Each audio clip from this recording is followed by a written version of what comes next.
Okay, Fabrice, we're looking at potatoes now. We're looking at a really healthy crop of second early potatoes. Excellent. And there's two things to bear in mind about this. We're now in the month of August and these potatoes are flowering. So we're heading towards these potatoes being ready to harvest. Okay. However, one thing to bear in mind at this time of year is you can get blight, not just on tomatoes, but also on potatoes. These potatoes looking really healthy, I'm not worried about it. However, once you get blight on potatoes, it can sweep through them very, very fast. If you get a wet spell in August or early September, that could be your potatoes done in a few days. What will blight look like?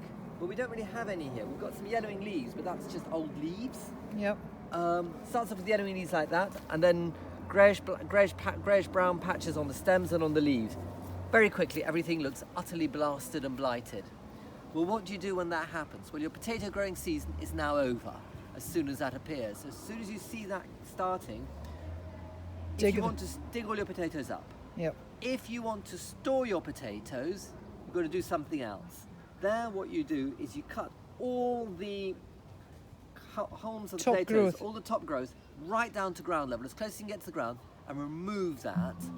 And then you leave your potatoes for a week or two underground so they can form a nice skin. The reason you're removing the top growth is the blight on the top growth will be making loads and loads of spores, and they can wash into the ground and they can infect your potatoes. All right. And then those potatoes will be good for the next couple of weeks, but they will not store. Okay. So that's just something to bear in mind. Okay. Brilliant. Thank you. No worries. That's potatoes.